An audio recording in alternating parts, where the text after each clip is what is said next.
बिस्मिल्लाहिर्रहमानिर्रहीम। नाज़रीन, इस वीडियो क्लिप में आपको ये बताया जाता है कि गंदम में अगर ज़रूरत से ज़्यादा और काफ़ी देर तक शगुफ़ा सादी करवाई जाए ना तो पैदावार कम हो जाती है। ये बात पहले भी मैंने कई वीडियोस में अर्ज किया है कि मौजूद वक्त पर जो अगेती शगुफ़ा सादी है ना वही काम आती है। देर तक खाद डालते जाएं या खादें बहुत ताख़ीर से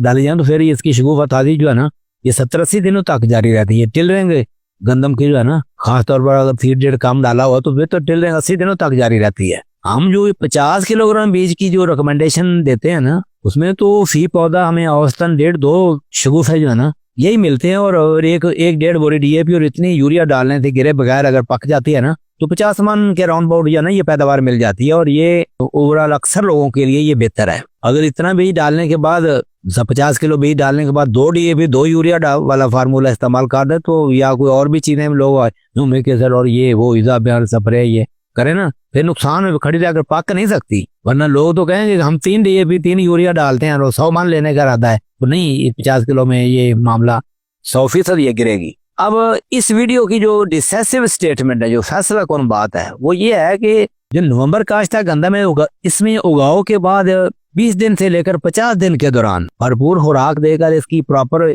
शगुफ़ा सादी करवाई जाए, यही ज्यादा इफेक्टिव है। इसके बाद क्या किया है 45 से 55 दिन के दौरान अमूमन ये दूसरी आपाशी के दौरान जो है ना वत्तर में उस सख्त किस्म की जहरें जो है ना वो आप इस्तेमाल करेंगे। दरमियाने वत्तर में पलास है, पैरोक्सिलम यानी मीज़ोसल्फ्यूरान यानी अटलाटस वगैरह और एरिलान वगैरह आइसोप्रोटुरान, इस कैटेगरी की जहरें जो है ना ये स्प्रे करके फाजल शगुफ़ा सादी, क्योंकि टिलरिंग का अमल जो मुसलसल जारी रहना है ना इसमें उसको रोकना है। वो रोक दी जाए तो पैदावार में इजाफा होता है। ये इजाफा सिर्फ इस वजह से नहीं कि जड़ी बूटियां मर गई हैं, जड़ी बूटियां भी मरती हैं और गंदम की ट्रेनिंग हो जाती है, जो उसके अंदर रेशनल टिलरिंग कैपेसिटी जो है ना उसको रेशनलाइज किया जाता है। अब एक बंदा है जिसके खेत में जड़ी बूटी आई नहीं है, उसने स्प्रे ही नहीं की, खादें मुनासिब इसी तरीके से डाली है जो हमने रिकमेंड कितना ही बीज डाला है, उसमें तो शगुफ़ा सादी देर तक जारी रहेगी और सिटों की मजमूई तादाद बाजार ज्यादा हो जाएगी, बल्कि सिटियां बनेंगी। वो इनफर्टाइल टिलर की तादाद काफी ज्यादा हो,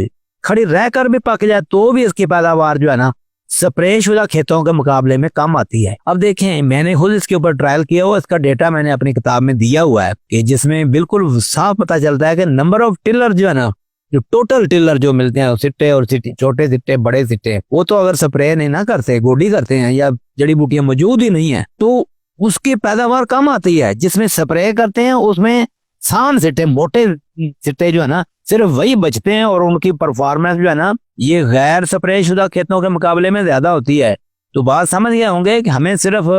20 से 50 दिन के दौरान जो शगुफ़े मिलने हैं वही हमारे काम के। इसके बाद की टिलरिंग जो है ना वो नुकसानदेह है, तो वो फाजल शगुफ़ा सादी जो है ना ये पैदावारी गिरावट का बायस बनती है।